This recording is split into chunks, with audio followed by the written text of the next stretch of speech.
여러분 그 상담이나 질문을 받아보면 뭐 논술형이 대비가 좀 걱정되시는 분들도 계시고 오히려 또 선택형 대비가 걱정되는 분도 계시고 다양한 것 같아요.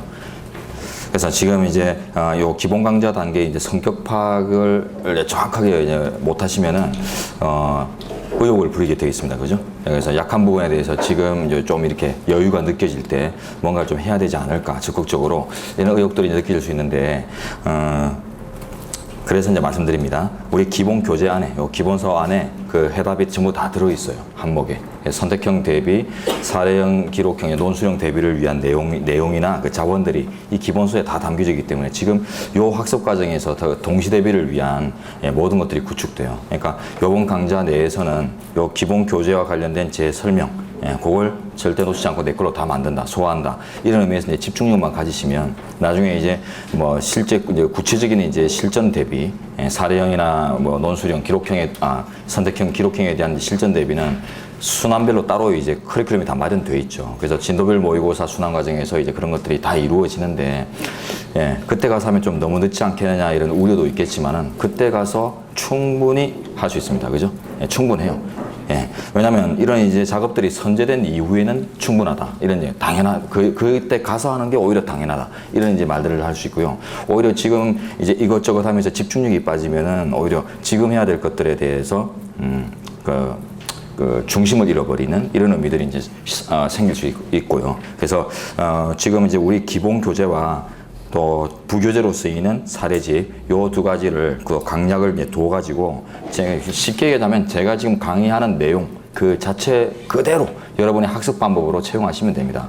복습을 하시거나 모든 것을 이제 하실 때 학습을 하실 때 내가 강의하는 거 어떻게 강의했는가, 어디에 중점을 두고 했는가, 어디는 그냥 넘어갔다, 어디는 한번 읽어만 보라고 하더라. 그걸 그대로 학습하시면 돼요. 그대로. 그냥 한번 읽어보라는 거는 그냥 편하게 한번 읽어보시면 되고, 제가 안 본 것들은 여러분도 안 봐도 되고 그래요. 그래서 그런 식으로 잘 따라와서 여러분들이 이제 강약이나 그 헌법 수험원법의 범주를 이제 몸으로 느낄 때쯤이 되면은 그게 이제 진도별 모의고사 순환 과정이 될 거예요. 그때 이제 쟁점을 추출하고 이런 것들이 오히려 역으로 귀납적으로 가능해집니다. 왜냐하면 사례풀이의 방법과 헌법 공부의 방법이 별개가 아니에요. 결국 헌법적 공부 자원들이 여러분 이제 인식체계하러 탁 들어가게 되면 헌법의 출제 범주가 느껴져요. 뻔하다 말이에요. 뭐 이런 문제 나왔으면 아마 요런 쟁점 정도가 탁 떠올라요. 그럼 요 범주 내에서 이제 쟁점을 대조한 다음에 주된 쟁점과 부수 쟁점을 구분해서 편제를 한 다음에 그러면 그런 것들은 이제 요 선행 작업이 이루어지면 쉽게 이제 파악될 수 있어. 그러다 보니까 주된 쟁점이나 핵심 쟁점을 놓치는 경우는 잘 없더라. 이런 평가가 나오게 돼요. 그러면 결국 이제 그 다음에는 이제 뭐냐면 결국 어떻게 구성해야 되는가. 그 물음에 대한 답변이죠. 그래서 근데 이제 이런 선행 작업들이 이루어지지 않았으면은 그 물음에 답을 할 수가 없어요. 그러다 보니까 똑같이 동일한 수준의 이제 정점을 추출해 놓고도 그 구성면에서 차이가 나서 이제 점수 차이가 벌어질 수 있는 이런 여지가 생기기 때문에 어쨌든 여러분이 지금 이제 우려하시거나 생각하시는 부분들은 학원의 커리큘럼이 가장 좋은 해답을 주고 있다고 생각하시면 돼요. 학원의 커리큘럼이라는 것이 학원의 경영자 CEO가 지 맘대로 꿈에서 만들어낸 거 이런 것들이 아닙니다. 그래서 수년간의 운영 과정에서 이제 학생들의 목소리를 담아서 가장 합당한 수업의 어떤 단계를 마련한 것이니까 학원 커리큘럼에 맞춰서 개인 학습이든 뭐 수강이든 선택을 하시면서 이렇게 딱 맞춰서 가시면은 가장 합당해요. 그래서 지금은 요 기본서에 있는 헌법적 자원들, 출제의 자원들을 패키지화 시키는 것, 내 걸로 만드는 것. 이게 이제 제일 중요하고요. 그 안에 이제 강약의 지점이나 사례형, 논술형, 그 선택형의 대응에 관한 이제 구분, 이런 것들은 제가 이제 그림 글자 낸 걸 통해서 다 마련해 놨으니까 교재가 얘기를 하고 제 강의가 얘기를 합니다. 그대로 이제 따라가시면 돼요. 자, 문화국가의 원리 들어가죠. 자, 문화국가의 개념, 특별한 거 없습니다. 사회국가의 원리와 그 내용이 대동소이하고요. 문화의 경제 종속성 현상 때문에 문화적 약자의 보호를 위해서 나온 원리다. 이런 의미죠. 자, 시집을 보시면 줄된데 문화국가라는 개념에서 문화국가 원리 할 때 문화의 개념은 좀 좁게 봅니다. 정치, 경제, 사회 영역 등과 구별되는 협의의 문화를 얘기한다. 넓은 의미의 인간 문화 이렇게 보지 않고요. 대응되는 좁은 의미로 봐요. 왜 그럴까요? 이유는 정치 영역이나 경제 영역이나 일반 사회 영역은 다른 원리들이 담당하고 있거든요. 그죠? 경제 질서, 아까 사회국가 원리 이런 거 봤잖아요. 그 다음에 뭐 정치 영역 이런 것들은 민주주의 원리나 뭐 법치주의 원리나 이런 이제 다른 원리들에 의해서 담당되는 영역이기 때문에 문화국가 원리를 얘기할 때는 좁은 의미의 문화만을 대상으로 합니다. 자, 그다음 로마자 2번 문화국가의 내용 들어가시면 이제 이런 것들 논술 쟁점이니까 제목 중심으로 제목이 현출될 수 있는 수준에서 여러분들이 문장 압축을 할 수 있는 그런 이제 감을 형성하셔야 돼요. 자, 뭐 평이합니다. 평이한 내용들이고 오른쪽으로 가볼까요? 그 밑에 박스 판례 한번 보죠. 박스 판례 줄된데요. 오늘날 문화국가에서의 문화정책은 그 초점이 문화 그 자체에 있는 것이 아니라 문화가 생겨날 수 있는 문화 풍토 내지는 문화 여건을 조성하는 데 두어야 한다. 이게 뭐죠? 보충성 원리를 박힌 거예요. 문화국가의 보충성, 사회국가처럼. 그래서 아주 적극적이고 원칙적인 개입이 아니라 예외적이고 최우수단적인 보충적 개입을 말하는 것이다. 이걸 얘기하는 거예요. 그래서 풍토나 여건을 조성하는 것이지 문화 그 자체를 직접 규율하는 것은 오바다. 이런 뜻을 밝히고 있고요. 또 아래 줄인데요. 국가의 문화 육성의 대상에는 원칙적으로 모든 사람에게 문화 창조의 기회를 부여한다는 의미에서 모든 문화가 포함된다. 모든 문화, 아주 중요한 표현입니다. 기출 표현. 자, 그래서 엘리트 문화뿐만 아니라 서민 문화, 대중문화도 보호의 대상이다. 이렇게 되고 있어요. 자, 그래서 이제 문화 자체를 구분해서는 안 된다. 이를 의미하고 이제 상통되는 의미입니다.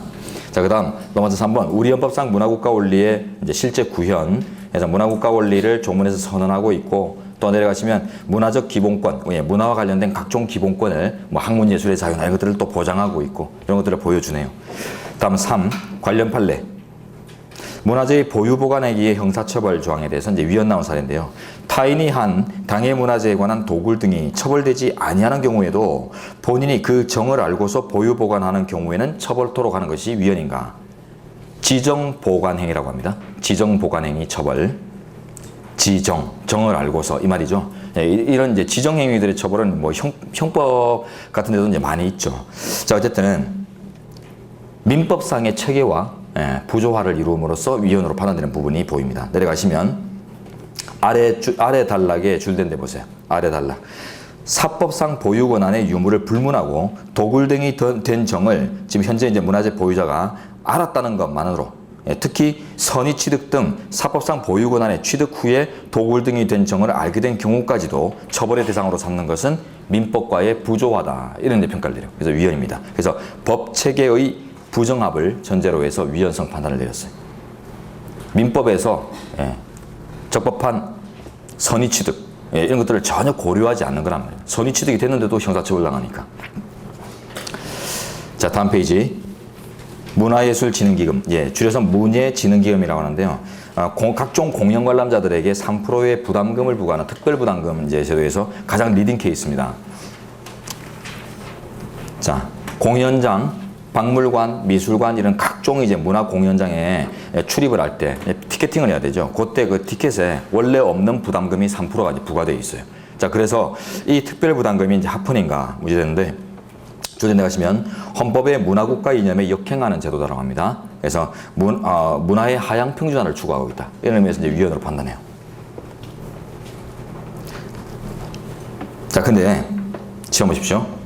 비교하실 게 영화 발전기금 사건이 있어요.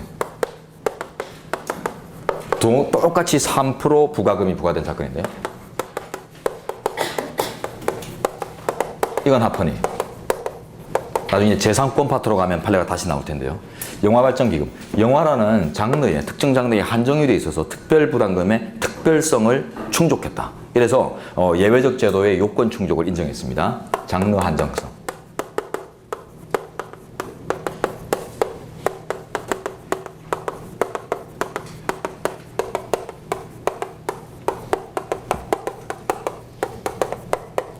특별부담금은 조세와의 관계에서 예외입니다.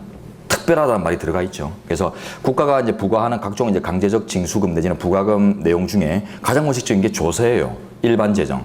그런데 이제 예외적으로 이제 특별한 어떤 재원의 편성이 필요할 때 특별부담금을 편성할 수 있는데 예외성이라는 그 요건 표시가 있어요. 그래서 예외적으로 반드시 필요한가 이런 필요성이 존재해야 되는데 이 영화 발전 특별성이요. 특별성. 영화 발전기는 이제 장르가 한정됐기 때문에 특별한 집단이다. 특별한 재원 마련을 촉발한 집단성이 상정된다. 이런 의미에서 이제 합헌을 봤는데 이 문예진흥기금은 어때요? 각종 문화죠. 대한민국의 각종 문화. 그러다 보니까 장르 비한정이에요. 그래서 쓰세요. 문화예술진흥기금 근처에 장르 비한정. 그렇기 때문에 장르 한정성이 없는 결과 판시사항 속에 이런 내용이 나와요. 연간 단위로 파가건데 조세가 연간 단위로 이루어지죠. 1년, 그죠? 조세, 세금 부여가 일반적으로 보면 이제 1년 단위로 이제 세금이 부여된단 말이에요. 그러니까 이제 요 부과금도 1년 단위로 추산을 했어요. 그러니까 1년 단위로 대한민국 국민이 각종 문화를 이제 문화를 관람하는 이제 사람들을 이제 수를 파가니까 5,700만에 달한다고요. 5,700만. 5,700만은 우리 전체 국민의 수를 상회하는 아주 이제 막대한 수고, 이거는 일반적인 집단으로 봐야지 특별한 집단으로 볼 수 없는 것이다. 그래서 특별 집단에만 부과되어야 되는 특별성이 충족되지 않았다. 이렇게 봤어요. 연간 5,700만에 달한다고 했어요. 각종 문화 관람자 연간 5,700만, 즉 일반 국민의 수준이다. 그렇기 때문에 특별 집단성 이런 이제 그 요건을 충족할 수 없다고 합니다. 뒤에 가서 이제 다시 또 보도록 하죠. 자, 그다음에 전통사찰 경내지의 공용 수용. 전통사찰의 경내지를 국가 등이 이제 공용 수용 23조 3항에 따라서 공용으로 수용하면은 그때는 이제 국가적 관여 내지는 허가 절차 이런 것들이 없는데 사인 간에 이제 양도 같은 것들이 이루어지게 되면 그때는 국가의 허가를 받아라. 이런 식의 이제 제도입니다.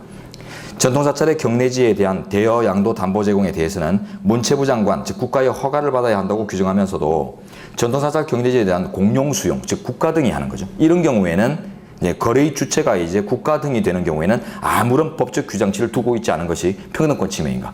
평등권 침해 인정합니다. 그래서 문화재 보호의 법익에 비추어서 불합리한 차별이다. 이렇게 봤어요. 자, 주전대 가시면, 자, 아래 주전대 가죠. 헌법 제23조를 이유로 하여 헌법 제9조의 규정을 실질적으로 무력화시키는 결과를 초래함으로 위헌이다라고 하는데요.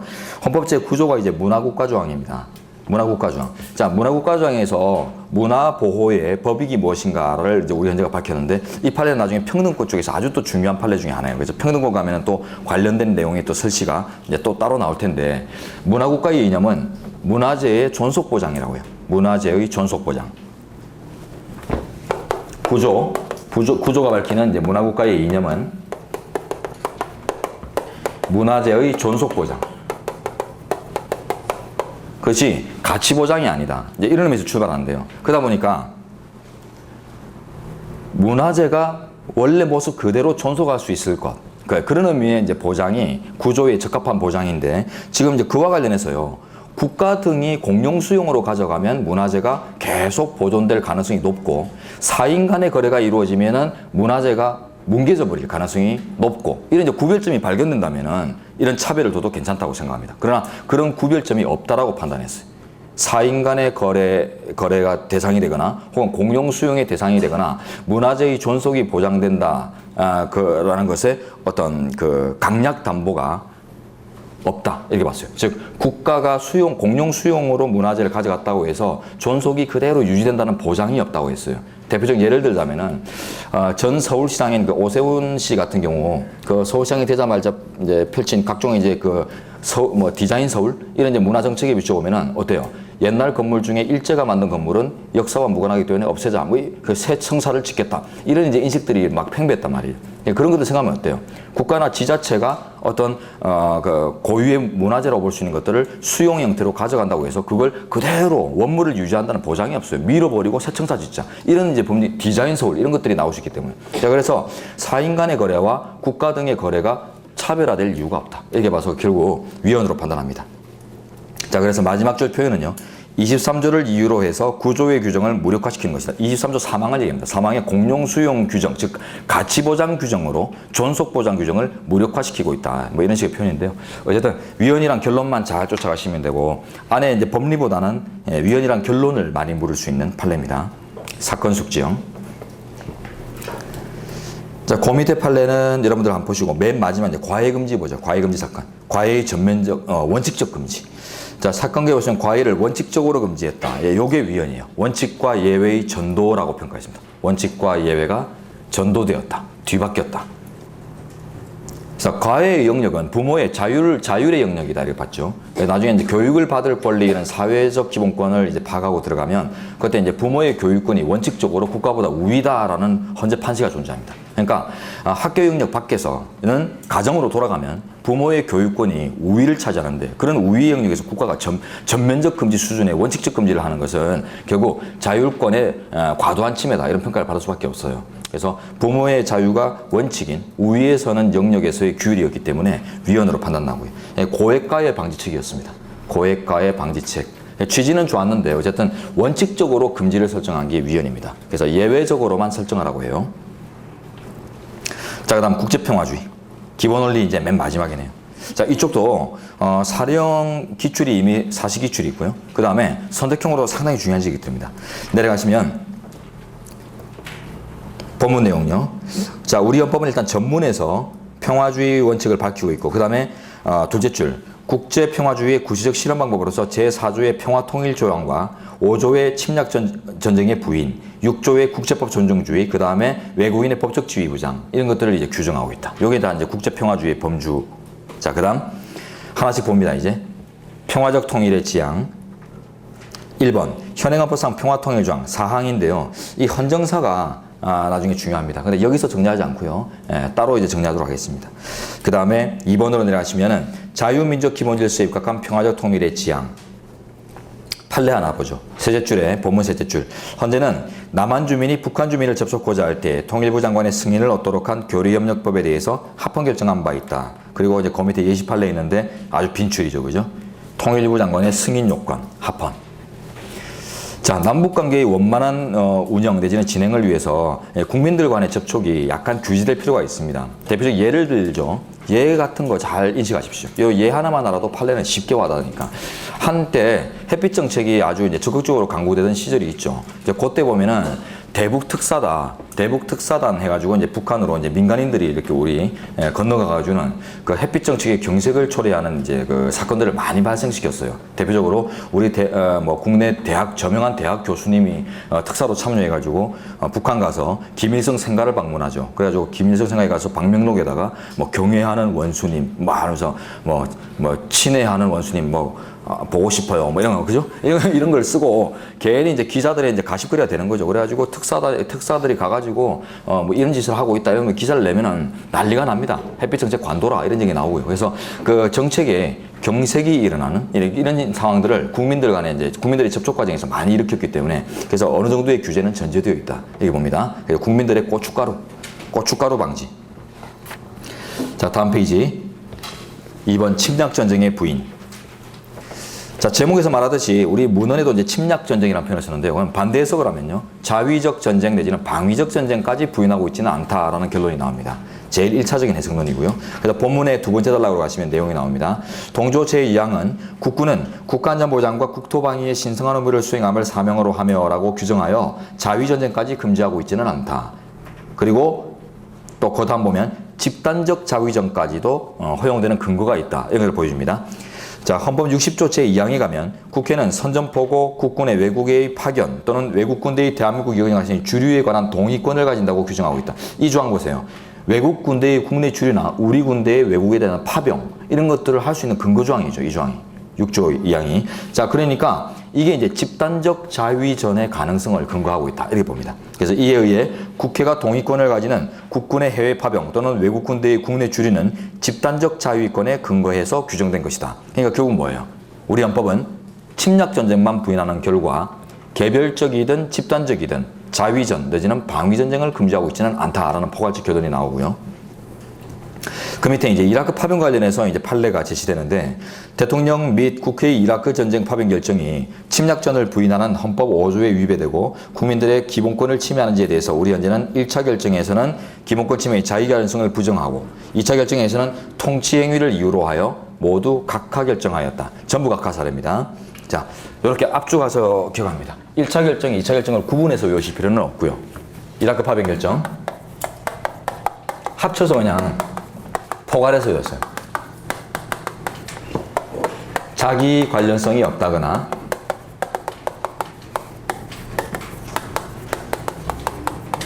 통치 행위에 해당한다며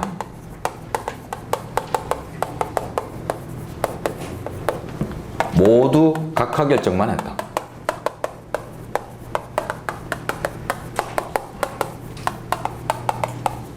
그래서 현재 이라크 파병 관련해서 본안 판단 사항이 없다는 뜻이에요. 근데 본안 판단 사항이 있는 것처럼 오선지가 제시되기도 합니다. 합헌이다, 위헌이다 이런 식으로. 그러면 오선지예요. 본안 판단 설시가 없으니까.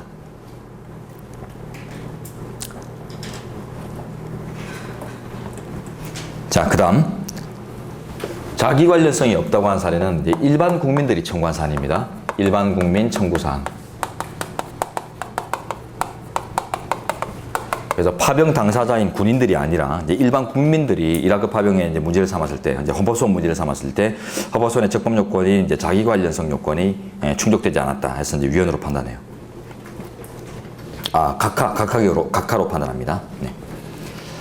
자, 그 다음 그 밑에 이제 예시 판례 보여주고 있는데 여기서 이제 좀 부수적인 내용도 좀 검토해 보죠. 두 번째 판례 봅니다. 대통령 및 국회 이라크 전쟁 파병 결정에서 국가안전보장회의의 의결, 요게 이제 법적 검토가 필요한가 부분인데요.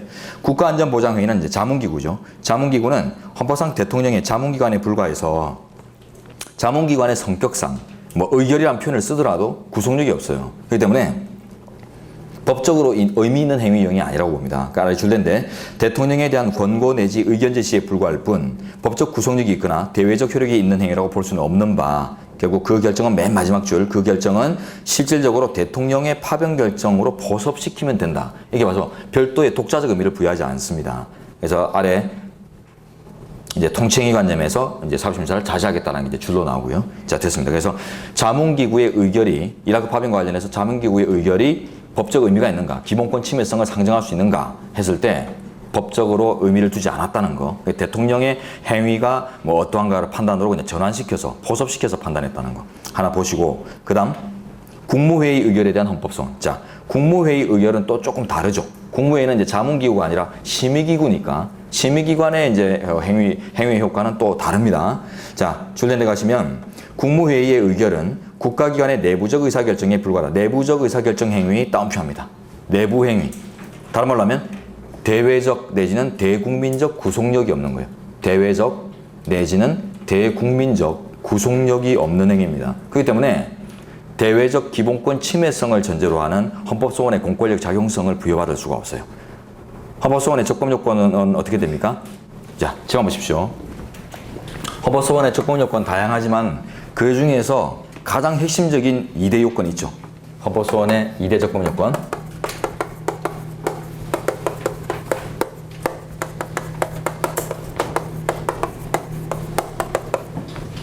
공권력 작용에 의한 기본권 침해의 주장, 이거죠. 공권력 작용, 즉 공권력 행사 또는 불행사에 의한 기본권 침해의 주장을 요구한다.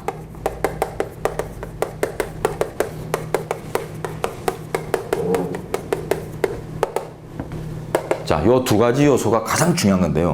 근데 이걸 이제 따로 떼서 보면 안 돼요. 공권력 작용성, 기본권 침해성, 이걸 별개로 보지 말고 한 문장으로 보신다면 이 공권력 작용성, 이게 일반적인 의미에다가 기본권 침해가 가능해야 된다. 기본권 침해를 야기할 수 있는 속성, 그게 부과되어야 돼요. 그래서 이렇게 보셔야 돼요. 기본권 침해를 야기할 수 있는 공권력 작용. 그걸 이제 한마디로 압축하면 금방 제가 말씀드렸던 대국민적 내지는 대외적 공권력 작용, 이런 식으로 또 전환될 수 있어요. 그래서 단순한 내부 작용들, 국가의 내부 작용들, 이런 것들은 헌법소원의 적법 요건을 통과할 수 없어요. 대국민적 혹은 대국민성 내지는 대외성을 가져야 돼요. 그래서 국무회의 이제 심의는 단순한 내부 작용에 불과하기 때문에 결국은 대국민적으로 구속력 있는 결정을 내릴 수 없어요. 그런 법적 구속력 우리 현재가 인정하지 않습니다. 자, 그래서 이것도 별도로 이제 그렇게 적법 요건을 통과하지 못합니다. 네, 자문기관의 의결보다는 이제 의미가 있지만, 독자적인 의미가 있지만 대국민성이 없어서 적법 요건 통과 못해요. 자, 그 다음 3번 국제법 존중주의. 6조 1항 상당히 중요합니다. 헌법에 의해 체결 공포된 조약과 일반적으로 승인된 국제법규는 국내법과 같은 효력을 가진다. 자, 분석해보죠. 헌법에 의하여 체결 공포된 조약. 여기서 줄이 끊어졌죠. 그 의미는 헌법에 의해 체결 공포될 것이라는 절차 요건은 조약만을 수식합니다. 그리고 딱 끊어서 그 다음 일반적으로 승인된 국제법규. 일반적으로 승인된 국제법규라는 이제 국제법은 일반적으로 승인될 것이 절차 요건이에요. 그죠? 일반적으로 승인될 것만 조건이지 우리 국내법인 헌법에 의해서 체결될 것 이런 것들이 조건이 아닙니다. 이게 나중에 상당히 중요한 의미를 가지게 되고요. 자, 그다음 그래서 이제 일반적으로 승인된 국제법규는 별도의 국내법적 수용 절차가 없어요. 우리 헌법 조문상. 자, 그다음 이들은 이제 국내 법과 같은 효력을 가진다. 자, 그 일반적으로 승인된 국제법규 밑에 쓰세요. 별도의 국내법 수용 절차 없다고 써놓으세요. 별도의 국내법적 수용 절차가 제시되고 있지 않다. 이게 해석론의 아주 중요한 지점입니다. 나중에. 자, 다음 국내 법과 같은 효력을 가진다. 국내 법 밑에 국내 법률이라고 쓰시고 X라고 써보세요. 오선지 대표적 오선지입니다. 국내 법률 X. 국내 법이라는 표현은 뭐죠?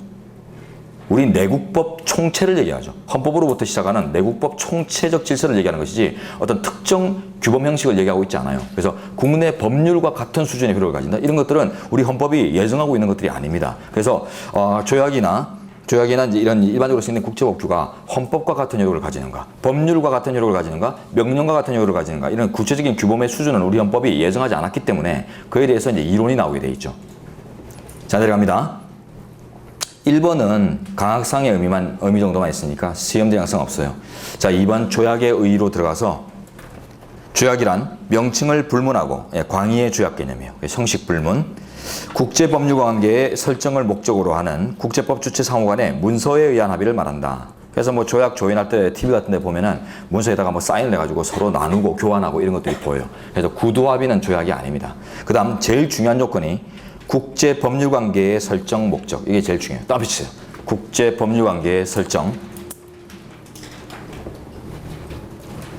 자, 국제적 법률 관계, 즉 법적 구속력 있는 의사를 담지 않았으면은, 담았다 이렇게 평가할 수 없으면은 조약 개념이 들지 않습니다. 그래서 대표적 사례가 남북 합의서 사례 이런 것들이 있죠. 그래서 법적 구속력을 부여하는가 마는가 이런 것들이 상당히 중요하고 다른 요건들은 여러분들이 못 외우더라도 이 요건은 무조건 외워주셔야 돼요. 국제적 법률관계의 설정 의도가 내용으로 포섭되어야지만 조약으로 평가 내린다. 그래야 이제 각종 절차가 이제 추구되고. 그 밑에 이제 대표적 판례로 전략적 유연성 합의 사건이 나오는데요. 사건 개요. 대통령이 외교통상부 장관에게 위임해서 2006년 워싱턴에서 미합중국 국무장관과 발표한 동맹동반자 관계를 위한 전략대화 출범에 관한 공동성명이 조약에 해당하는가? 노무현 대통령 당시 반기문 외교통상부 장관이 콘돌리자 라이스 미 국무장관하고 이제 만나서 체결한 이제 내용인데 조약 아닙니다. 사건 숙정으로 바로 외워두셔야 돼요. 전략적 유연성 합의 조약 아님. 자, 그 내용이요. 자, 전략적으로 유연하게 활용한다. 뭔가 이걸 하고 있는데, 자, 한미 연합 전력을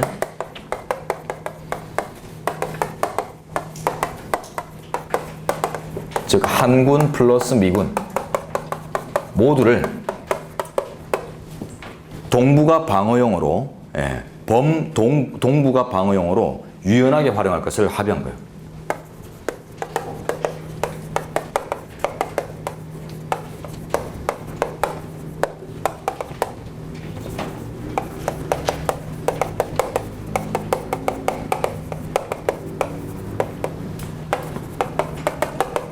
근데 이게 법적 구속력을 부여하지는 않았습니다. 단순한 양해였어요. 양해. 그래서 될 수 있음을 양해한 합의. 양국의 양해를 바란, 협조를 바란 합의지 법적 구속관계, 권리 의무 관계를 설정한 건 아니었어요. 그래서 조약이 아닙니다. 단순 양해. 자, 동북아 방어용으로 유연하게 활용한다. 기존에는 우리 한국, 특히 이제 한국 같은 경우는 한국과 미국은 이제 연합 전력을 대북 방어용으로 생각했죠. 대북 방어용, 북한 방어. 근데 이제는 그 동북아의 이제 그 포괄적인 정세 내에서 넓게 동북아시아 방어용으로 유연하게 사용할 수 있다. 이런 의미로 미국이 이제 그 협의를 요청해 와요. 자, 그래서 근데 이게 권리 의무 관계를 설정하면은 우리나라 가만히 있지 않습니다. 우리 시민들이 가만히 있지 않아요. 특히 미군이 동북아 방어를 위해서 우리 한반도를 빠져나간다. 이런 것들은 뭐 지네 나라 군대니까 알아서 쓰는 거라고 생각하지만 한군까지도 유연하게 쓸 수 있다. 그죠?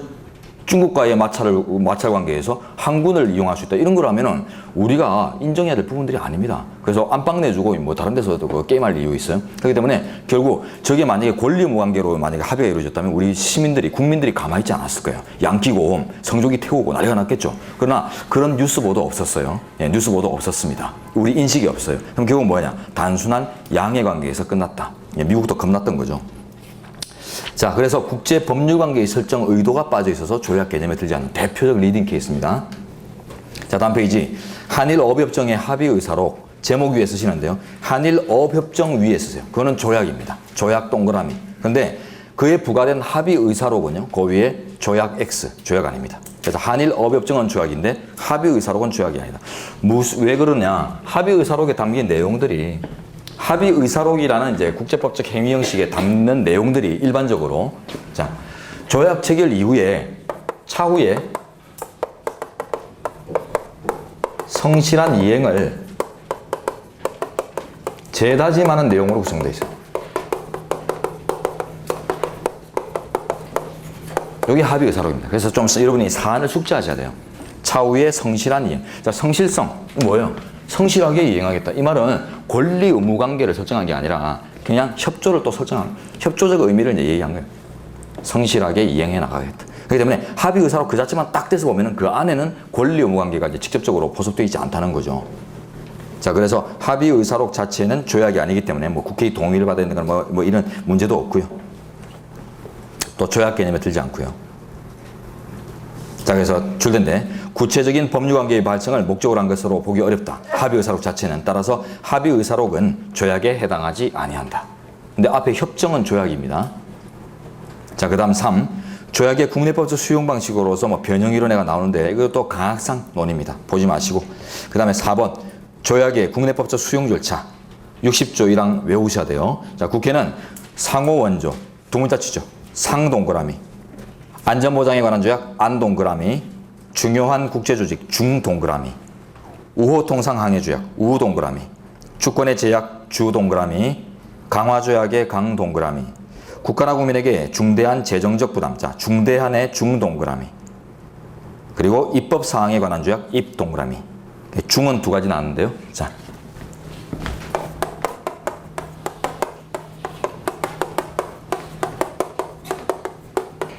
네, 이 정도로 제가 제시해보죠. 중강우 상한입주.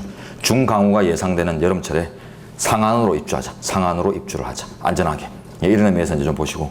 그 이상을 만들기는 어려워요. 네. 만들다 보면은 뭐, 좀 우주전쟁 이런 단어도 좀 생성이 돼요. 하다 보면은. 예, 그래가지고 그런 것들을 막 만들어서 저한테 제공해주는 학생들도 계신데, 그 다음 게 말이 안 돼요. 우주전쟁 가나다라. 뭐 이러시기 때문에. 가나다라형 두 문자는 의미가 없죠. 네. 그래서 여러분들이 이제 개인적으로 막 만들려고 하지 마시고 그냥 이 정도에서 그냥 안주하시기 바랍니다. 중강우 상한입주. 자, 그 다음에 내려가시면 오른쪽 내용으로 가죠. 이제 절차적 요건으로서 조약은 헌법에 의해서 체결 공포될 것이라는 조문이 있기 때문에 조약의 체결 비준. 조약이 국내법적 효력을 갖기 위해서는 우선 국무회의 심의를 거쳐 대통령이 체결 비준해야 하는데 헌법상 조약의 체결 비준은 대통령 권한에 속한다. 자, 체결 비준권은 대통령 권한이고 동의권이 국회의 권한이죠. 자, 요 세 줄 문장, 요 절차 서술이 논술 쟁점 요소로 활용됩니다. 그 다음, 나로 내려가서 국회의 동의. 자, 비준 동의권의 의의. 헌법 제60조 1항에 해당하는 조약을 체결 비준할 때에는 국회의 사전 동의가 있어야 하는데 이러한 절차는 조약에 관한 국민적 합의를 유도하고 대통령의 전단을 방지하는 데 목적이 있다. 이것도 이제 정리된 견해인데 일단 자, 체결 비준의 동의권. B. 동의를 요하는 조약의 범위. 상당히 중요합니다. 선택형도 중요하고 사례형으로도 중요하고 물론 여러분 이제 변호사 시험에서 국제평화주의 관련된 사례가 형성된 가능성은 상당히 낮아요. 낮지만 선택형 자원으로서는 중요도가 아주 높습니다. 자, 60조 1항이 열거 조항인지 아니면 예시 조항인지 자체에 일단 견해가 대립합니다. 그 견해 대립의 결과로서 이제 결론이 완전히 달라지는데 국가의 중요한 조약이 아닌 단순한 행정협조적이고 기술적인 사항에까지 국회의 동의를 요한다고 보는 것은 오히려 그 절차의 그 유연한 운영을 방해하는 측면이 있기 때문에 좀 열거설로 보자, 열거로 보자 이렇게 하는 게 보는 것이 다수설이에요. 거의 검토입니다. 그래서 그래서 두 줄 뒤에 단순한 기술적인 상에까지 국회 동의를 요한다고 보기는 어려운 바 열거설이 타당하다고 할 것이다. 자, 이러한 다수설에 따르면 헌법 제60조 1항에 열거되지 아니한 기타의 조약의 체결 비준에는 국회의 동의를 요하지 않는 결과다. 당연하죠. 자, 따라서 자, 그런 것들이 어떤 건지를 좀 외우셔야 돼요. 국가 간의 단순한 행정협조적이고 기술적인 사항으로서 괄호 안에 있는 걸 외우시는데요. 자, 여기서 두 문자 처리해 놓죠. 비자 협정할 때 그 VI 함께 동그라미, 그 다음에 행정협정의 행 동그라미, 문화교류 협정의 문화 함께 동그라미. 그리고 또 그 밑에 보시면 아래줄 뒤에 보세요. 그리고 5호 통상 항해조약과 달리 단기간의 무역관계만을 규율하는 목적의 무역조약은 자, 무 동그라미. 동의를 요하지 않고 어업조약도 예전에는 규정이 있었습니다만 헌법 개정으로 빠졌어요. 그래서 지금은 없습니다. 어업조약의 어 동그라미. 경과는 아실 필요 없고 자, 이렇게 정리됩니다.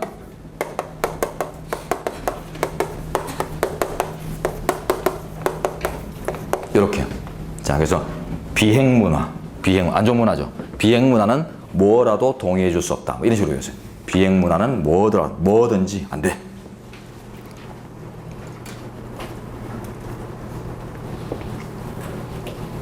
간혹은 제가 이 두 문자 같은 걸 좀 안 하고 싶을 때도 있어요. 좀 빠지죠. 모양새가 좀 빠지기 때문에 좀 안 하고 싶을 때도 있는데 그래도 예, 여러분을 위해서 할 건 다 해야 된다는 생각에 예, 하고 있습니다. 자, 내려가시고 이제 동의의 시기 보죠. 예, 열거설, 예시설, 고 대립은 나중에 또 중요한 지점에서 이제 전체적으로 판서를 통해서 이해하도록 하겠습니다. 동의의 시기. 국회의 동의는 대통령의 비준행위를 헌법적으로 정당화시켜주는 것이므로 국회의 동의는 원칙적으로 대통령이 비준하기 전에 있어야 된다. 따라서 국회의 사전동의란 조약이 정권대표의 서명과 동시에 효력을 발생하는 경우에는 서명 전을 의미하고 조약의 서명 후 비준 절차를 따로 요하는 경우에는 비준 전을 의미한다. 자, 무슨 말인가 하면 어려운 말이 아닙니다.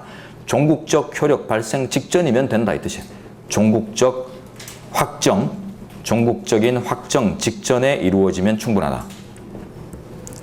그래서 이제 편의적인 그 조약 체결과 행정 편의적인 조약 체결도 많이 있어요. 그래서 대통령의 그 비준, 즉 확인 행위 이런 것들을 별도로 상정하지 않는 경우도 많이 있거든요. 그런 경우에는 서명 자체가 그냥 비준을 포함하는 것이기 때문에 바로 그 직전에 있어야 되겠죠. 당연히 논리적으로 편하게 접근하시면 되고요. 다음 D, 동의의 효력. 대통령이 국회 동의 없이 조약을 비준한 경우 그 조약의 효력이 어떻게 되는지가 문제되는데 견해 대립이 있지만은 국내 법적으로만 무효화되고 효력이 없고 국제적인 효력은 유지된다 이렇게 보는 게 다수설입니다. 국내적 효력과 국제적 효력을 구분하는 게 다수설이죠. 이게 왜 그러냐면 국제적 신용불량국가화의 방지를 위한 거예요. 국제적 신용불량국가 방지. 그래서 어떤 국내법적 절차를 준수하지 못했다는 어떤 그 절차상의 이유 때문에, 국내법상의 이유 때문에 국제적인 합의가 자꾸 이제 소멸돼 버리면 대한민국 같은 이 허접한 나라하고 조약을 체결할 나라가 자꾸 줄어든다는 거예요. 그래서 국제적 신용불량을 방지하기 위해서 이제 국제적 효력은 유지해주자. 그래서 단순한 국내법적 효력 요건에 불과하다. 이런 식으로 이제 압축해서 봅니다. 그리고 이제 그 이상의 내용은 보지 마세요. 예. 넘어가서 다음 페이지. 대통령의 공포 제목 보신 다음에 그 다음 5번 조약의 효력. 헌법 제6조 1항에 따라 유효하게 성립하고 공포된 조약은 국내법과 동일한 효력을 가진다고 규정되어 있는데 여기서 국내법과 동일한 효력의 구체적 의미와 관련해서 조약의 국내법 규범의 효력 관계가 문제된다. 자, 그래서 제목 먼저 보세요. 조약과 헌법의 관계, 조약과 구체적인 이제 종국적인 효력 관계 이렇게 나눠보는데 이제 조약과 우리 국내 최고법인 헌법, 국내법이라는 의미 속에 헌법도 들어가니까요. 그래서 조약이 헌법적 효력도 가질 수 있는가 이런 논의가 나오는데 헌법 우위설이 통설입니다. 헌법 우위설. 조약이 우위다 혹은 조약이 동등하다. 조약 우위나 조약 동위설을 취하는 견해는 현재 실제 없어요. 존재하지 않습니다. 그 이유는 그 조약 우위설이나 조약 동위설 같은 견해를 취하는 것은 전범국가에서나 취할 수 있어요. 전범국가. 그 근처에다가 살짝 써놓으세요. 조약 우위설은 전범국가에서나 취할 바 있다. 취할 수 있다. 나올 수 있는 견해다. 그 독일이나 일본이나 이런 나라처럼 세계대전을 일으킨 전범국가들, 이런 국가들이나 국제 질서에 그 강제당하는 이런 이제 복속력의 작용이 있을 수 있지. 그렇지 않은 대부분의 나라들은 이런 이제 국제법이 우리 국가 최고법보다 위에 선다. 이런 이제 강제 작용을 이제 받을 이유가 없어요. 그렇기 때문에 헌법 위의설이 통쇄될 수밖에 없고요. 우리 판례도 예시 판례 읽어보시면 헌법 위의설을 취하고 있습니다. 자, 다음 2번 이제 조약의 구체적인 효력 관계. 자, 이가 중요한데 여기서부터 중요한데요. 자, 제 60조 1항을 열거조항으로 보는 견해에 따르면 어떻고 뭐 이런 식으로 이제 논의가 결론 정리가 진행되죠. 자, 지만 보세요.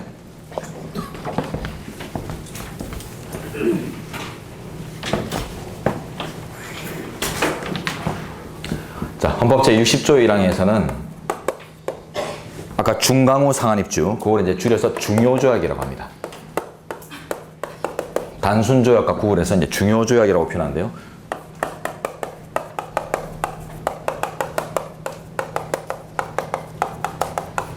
중요 조약 체결의 동의권을 설정하고 있죠.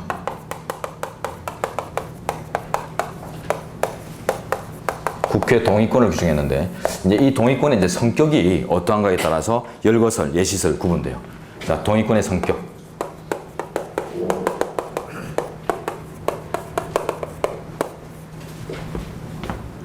단순한 국정 통제권으로만 볼 것인가, 아니면 대통령의 체결 비준권과 구별되는 이제 동등한 수준의 독립한 외교권으로 볼 것인가.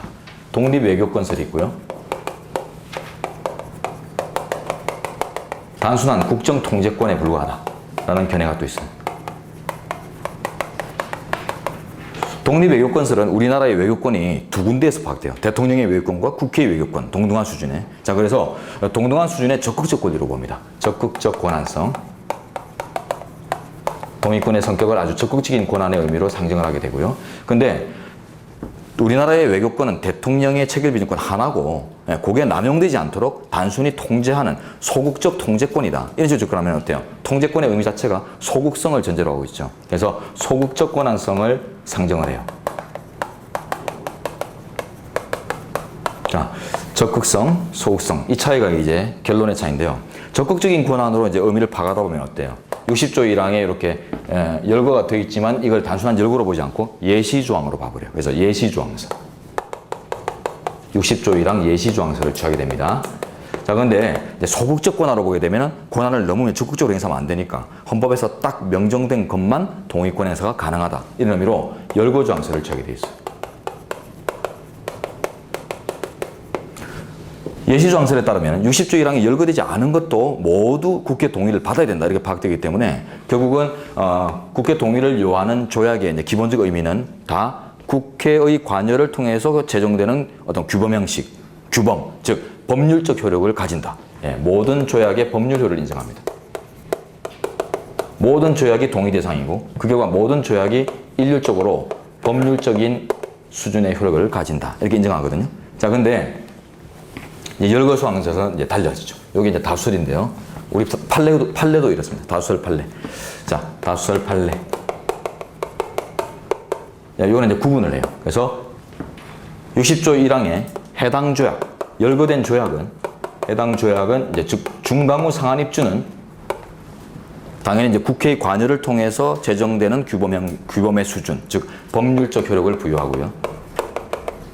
근데 국회의 동의를 요하지 않는 나머지 기타 조약, 즉 비해당 조약은 국회 관여 없이 제정된다. 다른 말로 하면 대통령 선에서 끝나버리죠. 대통령 선에서 대통령의 체결 행위만으로 규범이 정립되는 거죠. 그러니까 대통령령의 효력을 가진다고 합니다.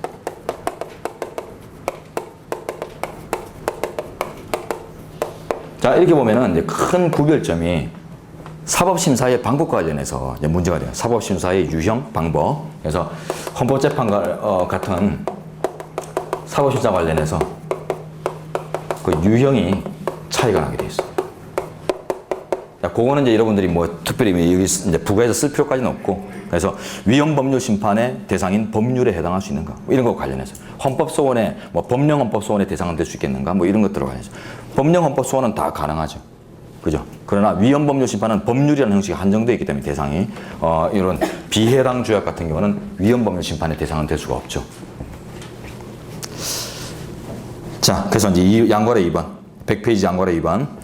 헌법제 60조 1항을 열거조항으로 보는 다수설에 따르면 헌법 제60조 1항에 해당하여 국회 동의를 요하는 조약, 즉 해당 조약은 국내 법률과 같은 효력, 법률효를 가지고 60조 1항에 해당하지 않아 국회 동의를 요하지 않는 조약은 대통령 선에서成立되고 말므로 결국 대통령령과 같은 효력을 가진다. 이렇게 이제 규범 수준을 구분해요.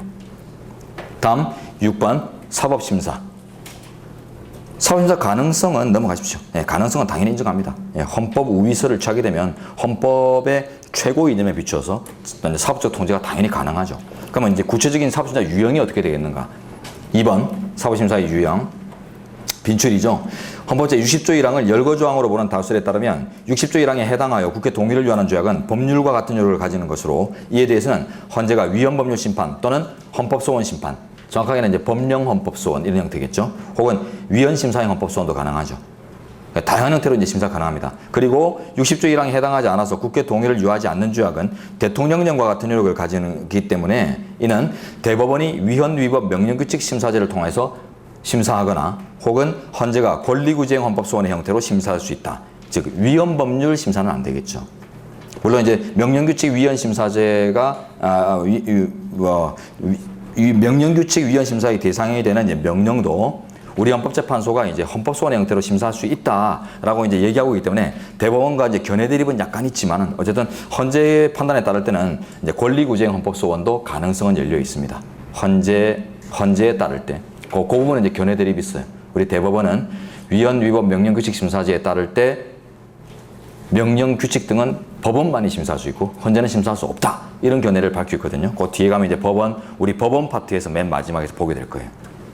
그래서 견해 대립은 살짝 있지만 어쨌든 가능성 면에서 본다면 이런 식으로 이제 분류할 수 있습니다. 자, 그 다음 7번. 일반적으로 승인된 국제법규.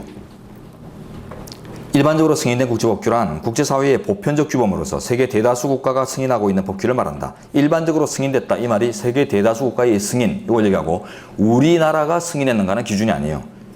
그래서 맨 마지막 줄, 우리나라의 승인 여부는 기준이 아니다. 수적 다수가, 국제사회의 수적 다수가 인정하고 있는가, 이것만으로 판단해요. 그래서 국내법적 수용 절차 이런 것들이 형성될 이유가 없고, 그래서 우리 조문에서도 없었어요. 자, 일반적으로 승인된 국제법규는 이제 마지막으로 한마디로 압축하자면 국제사회의 조리라고 합니다. 국제사회의 조리. 국제조리예요. 국제조리. 자, 양거래 2번. 일반적으로 승인된 국제법규의 범위. 안에 나온 내용들, 그 동그라미 1번 넷째 줄적으로 하시면 이제 선택형 시험 관련해서는 오른쪽에 이제 지문 형성이 이루어지는데 그 ILO, 즉 국제노동기구 조약 관련해서 시험 출제가 이루어집니다. 105호 조약사항도 있고 뭐 89호 조약사항도 있고 다양하게 존재하는데 요 판시 사항만 딱 정리하세요. 지금은 뭐 그 당시에는 가입이 안 돼 있고 그 이후에는 또 가입이 되고 뭐 이런 뭐 경과가 있는데 지금 현재 지금 우리나라가 어떠한가를 보지 말고 판례 시험이니까 판례 사안상으로 어떠했는가만 딱 봐주시면 돼요. 자, 국제노동기구 조약, 즉 ILO 조약은 그 오른쪽 그 기출 근처에다 써놓으세요. ILO 조약 관련해서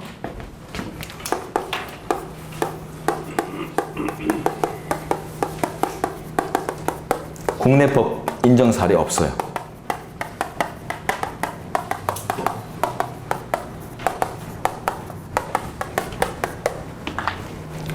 일반적으로 승인된 국제법규라거나 혹은 헌법에 의해 체결 공포된 조약이나 할 수 없다라고 하면서 우리가 가입 비준하지도 않았고 그런 사안밖에 없어요. 그래서 ILO 이거 나오면은 무조건 국내법 효력 부여받지 못했다 이렇게 이제 판시 정리해서 답 내리시면 돼요. 그 이상으로 뭐 현행 체제 이런 거 나오지 않습니다.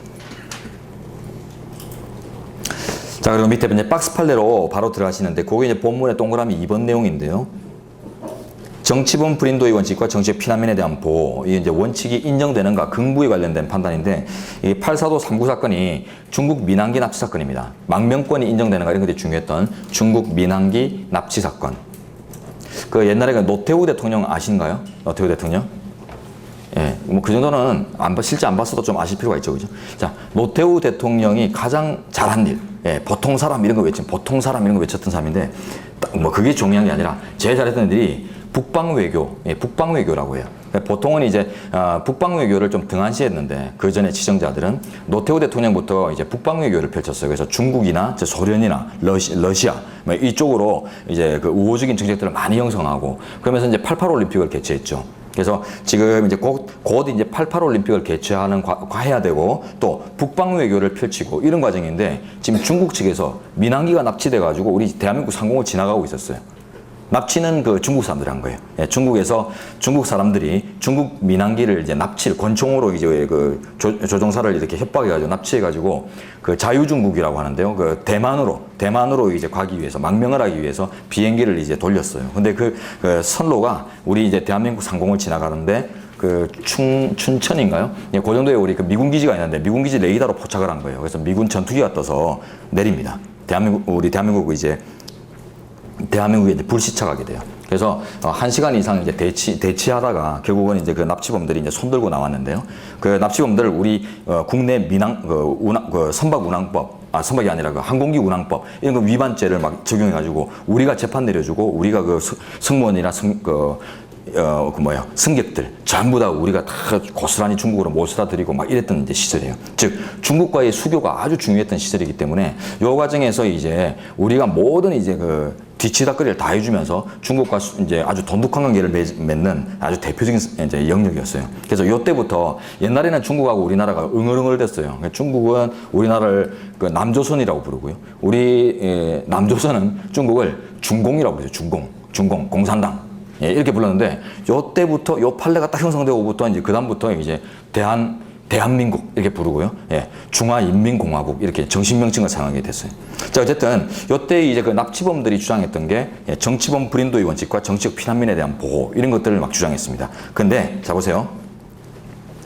본국에서 정치범죄를 범하고 소출을 면하기 위해 다른 국가로 피난해 오는 경우에는 이른바 정치범 불인도 원칙에 의해서 보호를 받을 수 있다라고 합니다. 이런 원칙을 인정했어요. 정치범 불인도 원칙은 인정했어요.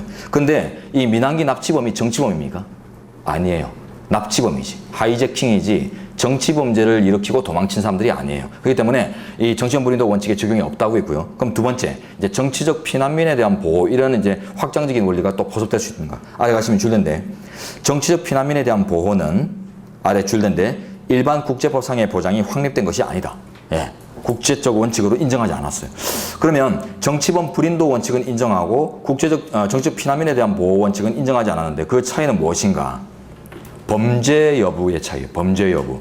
정치범, 이 범죄가 들어갔죠. 첫째, 정치적 범죄를 일으킨 사람은 송환 내지는 돌려보내는 순간 어때요? 숙청이 예정되어 있어요. 숙청. 그러니까 죽을 줄 알고서 돌려보내는 것은 인도주의에 반한다. 반인도적이다. 이런 관념이 성립될 수 있죠. 그러나 정치적 피난민이라는 개념은 범죄를 저지르고 도망쳤다는 의미를 내포하지 않기 때문에 돌려보낸다고 해서, 즉 송환한다고 해서 바로 숙청이다. 이런 것들이 예정되지 않습니다. 그렇기 때문에 돌려보내서는 안 된다. 이런 법칙이 확인되지 않는다고 한 거예요. 그래서 이 두 가지 원칙을 구분만 하시고요. 망명권에 대한 인정은 이제 뒤에 가서 보도록 하겠습니다. 망명권도 부정하고, 그래서 이제 우리 국내법으로 처벌한 사안이에요. 자, 그럼 3번. 일반적으로 승인된 국제법규의 국내법 수용 절차. 중요한 편입니다. 일반적으로 승인된 국제법규는 특별한 국내법적 수용 절차가 없다고 그랬죠. 우리 조문상으로도 그렇고 그 논리상으로도 개념상으로도 그렇다. 자, 그래서 아랫줄 이 점에서 중요 조약의 국내법으로의 편입에 있어서 국회 동의를 요하는 것과 큰 차이를 보인다라고 했고요. 이것 때문에 자, 다음 페이지 가셔서 아까 조약에서 논의했던 이제 그 효력 수준과 또 사법심사의 유형 이런 것들을 선택하는 것들이 명확하지 않아요. 그래서 아주 이제 가정적이고 포괄적으로 논의가 진행됩니다. 자, 4번 효력. 견해 대립이 막 나오죠. 막 나오면서 결국은 개별 검토설을 취하는 게 다수설이에요. 그래서 셋째 줄에 개별적 판단설 등이 대립한다라고 했죠. 개별 검토설에는 개별적 판단설이 다수설입니다. 그래서 사안별로 법률적 효력을 가지는가 명령적 수준의 효력을 가지는가 그때그때 구별하자. 케이스 바이 케이스로. 자, 생각건대 검토도 그러합니다. 국제법규의 국내법적 효력은 헌법에 의해 인정되는 것이므로 헌법보다는 당연히 하위에 있다고 볼 것이다. 이는 이제 조약과의 관계에서 본 것처럼 우리는 전범국가 아니니까 일반적으로 승인된 국제법규의 우위를 인정할 이제 이유가 없죠. 이건 당연하고 우리 헌법이 특별한 수용 절차를 따로 규정하고 있지 않은 바. 그래서 집어보세요. 아까 조약 같은 경우는 국내법 수용 절차로서 동의 절차, 이 특별한 수용 절차인 동의 절차를 기점으로 해서 효력 수준을 이렇게 나눠봤었잖아요. 근데 특별한 수용 절차가 없기 때문에 저런 것들을 중심으로 하는, 저런 것들을 기점으로 하는 명확한 구분이 어렵다는 거예요. 자, 그래서 특별한 수용 절차를 따로 규정하고 있지 않아서 다른 국내법과의 관계는 일률적으로 판단하기 어렵다. 조약의 경우와는 사정이 다르다는 거예요. 자, 그러므로 그 성질에 따라 법률 또는 명령 이하의 규범적 효력을 개별 사안별로 판단하는 것이 타당하다. 그게 다수설, 개별 판단설을 지지하고 끝냅니다. 자, 그렇다면 5번에 이제 사법심사 유형도 어때요? 개별적으로 판단하자는 결론이에요. 심사 유형도 법률적 효력으로 판단되는 사안이라면 법률을 대상으로 하는 심판 유형, 명령의 효력을 가진다고 판단되는 사안이라면 명령을 대상으로 하는 심판 유형, 이런 식으로 개별 검토가 여기서도 다수설이에요. 자, 됐습니다. 자, 그래서 5번에는 첫 줄 뒤에 보세요. 개별적 성질에 따라 판단할 때 하면서 나오죠. 개별 검토설에 따른 결론입니다. 개별적 성질에 따라 판단할 때 그때 예. 그래서 조약에서 우리가 분류했던 그 인식을 여기서 그대로 이제 갖다 쓰시면 돼요. 그 다음 8번 이제 관련 판례들. 미군기지 이전 협정. 전국의 주한미군기지를 통폐합하여 평택지역으로 집중 재배치하는 내용의 미군기지 이전 협정 등이 이 내용이 평택시민들의 자기결정권 등을 침해하는가. 자, 일단 그 평화적 생존권이라는 게 나오는데 요거는 요 판례에서는 이런 기본권이 인정된다고 인정했어요. 그러나 나중에 판례가 변경됩니다. 그래서 평화적 생존권 부분은 판례 변경되어서 기본권성 부정합니다. 지금 요거 여기서 무시하세요. 그냥 평화적 생존권은 그 밑에 화살표에서 기본권 부정이라고 판례 변경이라고 써놓으시고, 그래서 자기결정권 침해 문제로만 지금 이제 이 판례를 처우하도록 하겠습니다. 자, 그 지역 주민들의 자기결정권 미군기지 이전과 관련해서 이 사안은 미군기지를 재배치하는 과정에서 이제 평택지구가 공용 수용되는 과정입니다. 그러다 보니까 평택 시민들이 이제 자신들의 이제 땅을 공용 수용을 당하니까 그래서 우리의 자기결정권을 침해한다 이런 것들을 이제 주장했거든요. 근데 이때 우리 현재는 지역 주민들의 미군기지 이전과 관련된 자기결정권을 인정할 수 없다고 했습니다. 자, 그래서 맨 마지막 줄된 데 가시면은 기본권 침해의 가능성 요건을 갖추지 못해서 부적법하다라고 하죠. 기본권 침해의 주장 요소를 파악할 수 없다. 즉, 미군기지 이전과 관련된 타인의 이주와 관련된 자기결정권, 지역 주민의 자기결정권은 인정할 수 없다고 했어요. 기본권 부정.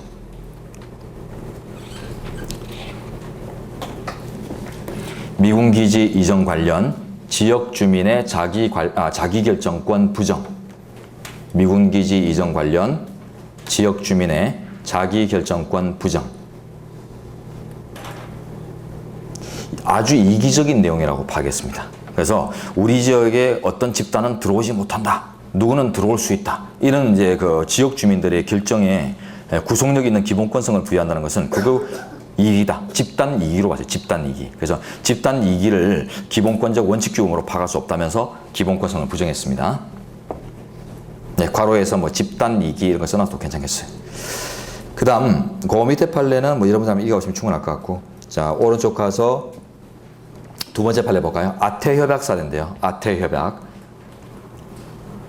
사건 개요. 외국 치과 의과대학을 졸업한 우리 국민이 국내 의사면허 시험을 치기 위해서는 기존의 응시 요건에 추가로 새로이 예비 시험을 치르도록 하는 것이 위헌인가? 예비 시험 제도가 이제 문제입니다.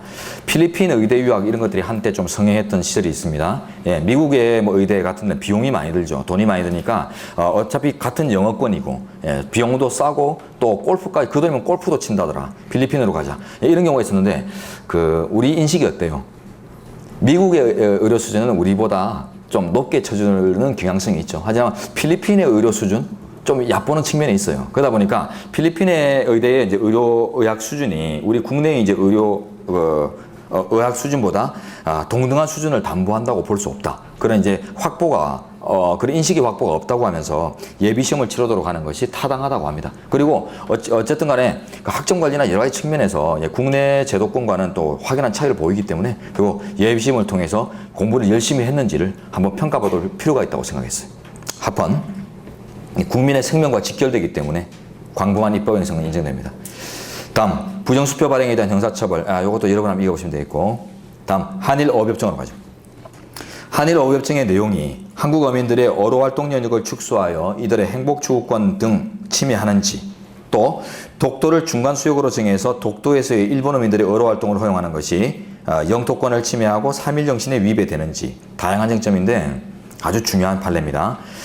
DJ 정부 출범 후에 한일 어업협정을 새로 설정하죠. 그래서 이게 이제 신한일 어업협정 사건인데요. 기존에 이제 이승만, 예, 일공 당시 이 박사가 아주 강제적으로 일방적으로 설정한 이제 한일 어업협정이 있어요. 예, 그거는 협정이라기보다 이제 한일 어업 조약선이 있는데요. 그거는 우리한테만 너무 유리하게 되어 있어요. 그래가지고 문제가 많았었는데 DJ 정부 출범 이후에 요게 이제 가다듬어지죠. 근데 일본의 의견을 대폭 수용하는 내용으로 담았기 때문에 문제가 됐는데 DJ 정부 출범할 때가 우리 시국 상황이 어땠어요? IMF가 터졌던 시절이죠. IMF. 그러다 보니까 외국의 차관을 좀 꺼야 될 필요성이 엄청 컸어요. 그러다 보니까 이제 DJ가 외국으로 비행기 타고 이제 그 외교 활동을 막 했었잖아요. 차관 외교를. 그때 이제 그 가장 이제 1차적인 대상이 가까운 주변국 일본이겠죠. 그래서 일본에 가서 이제 차관을 좀 꼬고 싶은데 그거 딱 바로 이제 일본이 그걸 포착하고는 바로 이제 이런 식의 이제 그 언지를 합니다. DJ가 분명히 우리나라에 온다. 올 것이다. 오기로 했다. 그러면은 요참에 독도 문제를 같이 일정으로 삼아서 독도 문제를 끝내겠다. 이런 식으로 일본이 강력하게 의견을 피력했어요. 그러니까 자칫하면 이제 독도까지 같이 이제 아젠다로 넣어가지고 이제 판단하다 보면은 우리가 불리할 수밖에 없는 상황이기 때문에 그걸 모면하기 위해서 우리 DJ 정부가 일본 니네에 한일 어협정 관련된 의견들을 대폭 수용해 줄 테니까 독도는 일정에서 빼자.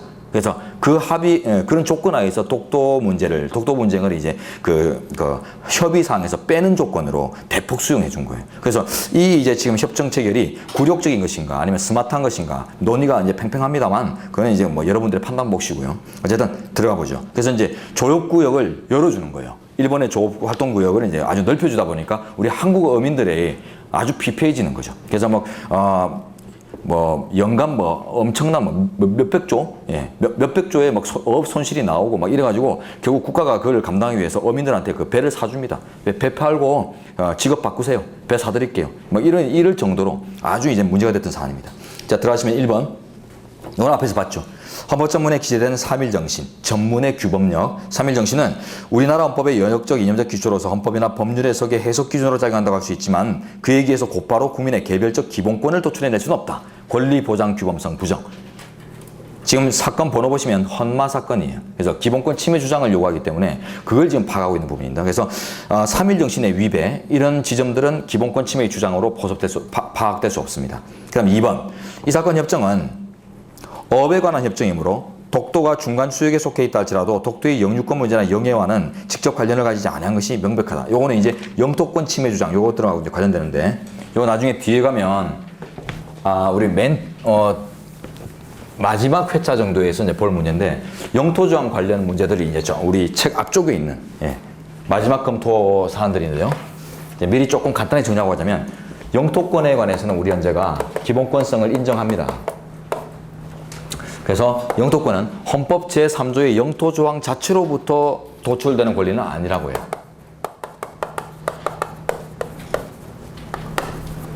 영토조항으로부터 직접 도출될 수는 없다고 합니다. 왜냐하면 제3조 영토조항은 경계조항이거든요. 국가의 경계를 설정하는 조항이지 이 자체가 권리조항은 아니다. 문헌으로 봤을 때. 그래서 문헌 자체로 직접 권리를 도출할 수는 없다. 권리를 머금고 있지 않다. 이렇게 봤는데요. 다만 그러나 기본권 보장 내지는 인권 보장의 헌법 체계에 비추어서 기본권으로 인정할 수 있다고 했어요. 인권 보장의 헌법 체계. 헌법 체계로부터